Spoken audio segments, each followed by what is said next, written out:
ये आकाशवाणी लखनऊ है।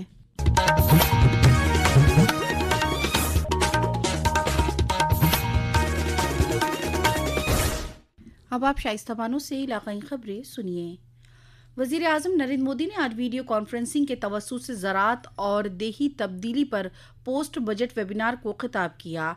उन्होंने कहा कि हुकूमत ने मुसलसल ज़राअत के शुबे को मजबूत करने का काम किया है। बजट में भी इसके लिए कई इंतजाम किया गया है। वज़ीर आज़म ने कहा कि करीब 10 करोड़ किसानों को 4 लाख करोड़ रुपए से ज़्यादा पीएम किसान सम्मान फंड मिला है। एमएसपी में हुए इस्लाहात से अब तक किसानों को 1.5 गुना तक रिटर्न मिल रहा है। करीब 10 करोड़ किसानों को 4 लाख करोड़ रुपए से अधिक की पीएम किसान सम्मान निधि मिली है।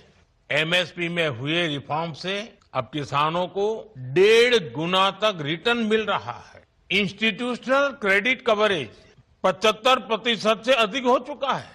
पीएम फसल बीमा योजना के तहत लगभग 2 लाख करोड़ रुपए के क्लेम सेटल किए गए हैं। ऐसे अनेक प्रयासों से किसानों का रिस्क बहुत कम हुआ है और उन्हें एक बेसिक इकोनॉमिक सिक्योरिटी मिली है।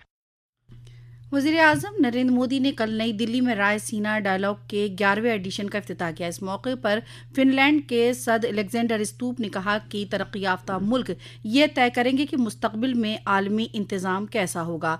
वहीं रायसीना डायलॉग के दूसरे दिन वज़ीर मुमलिकत बराए खारजा कीर्तिवर्धन सिंह ने कहा कि भारत के फैसले मुल्क के मफाद के मुताबिक होते हैं और किसी एक ग्रुप के साथ नहीं जुड़े हैं। उन्होंने कहा कि भारत बातचीत पर मुसलसल जोर देता आया है। वज़ीर आला योगी आदित्यनाथ ने कहा कि गुज़िश्ता कुछ बरसों में रियासत में तिब्बी सहूलियात बेहतर हुई हैं। ग्रेटर नोएडा में कल एक निजी अस्पताल के इफ्तिताही प्रोग्राम को खिताब करते हुए जनाब योगी ने कहा कि प्रधानमंत्री जन आरोग्य आयुष्मान भारत स्कीम के तहत अब तक 5 करोड़ 60 लाख से ज्यादा अफराद के आयुष्मान कार्ड बनाए जा चुके हैं। उन्होंने कहा कि 1 डिस्ट्रिक्ट 1 मेडिकल कॉलेज के तहत रियासत में मेडिकल कॉलेजों की तादाद 81 हो चुकी है और ये मेडिकल कॉलेज अलग अलग अजला में काम कर रहे हैं। रियासत में चल रहे खुसूसी नजरसानी SIR के तहत दावों और एतराजात दाखिल करने का आज आखिरी दिन है। पेश है एक रिपोर्ट।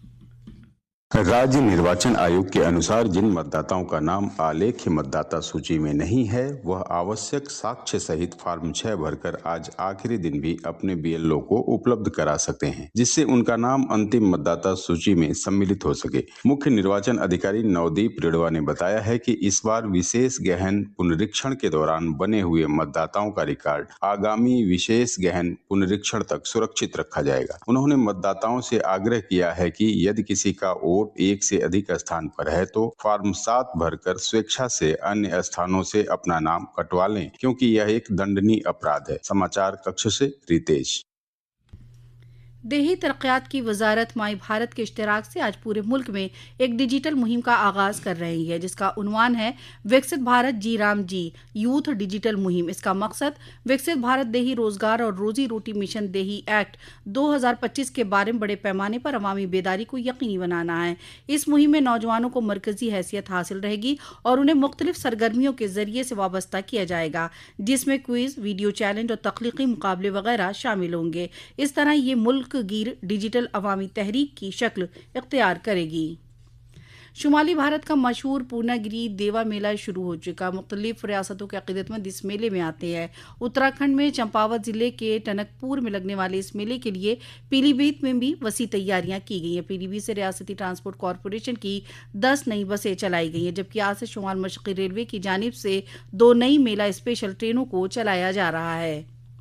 4 धाम यात्रा के लिए ऑनलाइन रजिस्ट्रेशन आज से शुरू हो गया। अकीदतमंद महकमे की वेबसाइट और mobile app tourist care Uttarakhand के जरिए अपना रजिस्ट्रेशन करा सकते हैं। सयाहत सेक्रेटरी धीरज करब्याल ने बताया कि इस साल 4 धाम यात्रा 19 अप्रैल से शुरू होगी। यात्रा में शामिल होने वाले सभी अकीदतमंदों के लिए रजिस्ट्रेशन कराना लाजमी होगा। जो ऑनलाइन नहीं करा पाएंगे उनके लिए ऑफलाइन सहूलत भी फराहम होगी। ये सहूलत 17 अप्रैल से शुरू होगी। इंतजामिया के मुताबिक 4 धाम यात्रा को महफूज और मुनज़्ज़म बनाने के लिए सभी महकमे कोऑर्डिनेशन के साथ काम कर रहे हैं, ताकि अकीदतमंदों को किसी दुश्वारी का सामना न करना पड़े। आईसीसी टी20 क्रिकेट वर्ल्ड कप के दूसरे सेमीफाइनल मुकाबले में कल रात भारत ने इंग्लैंड को 7 रनों से शिकस्त देकर फाइनल में जगह बना ली है। वर्ल्ड कप का फाइनल मुकाबला भारत और न्यूजीलैंड के दरमियान 8 मार्च को अहमदाबाद के नरेंद्र मोदी स्टेडियम में खेला जाएगा। इसी के साथ आकाशवाणी लखनऊ से इलाकाई खबरें खत्म हुई। अगला बुलेटिन दोपहर 2 बजे FM पर नश्र किया जाएगा।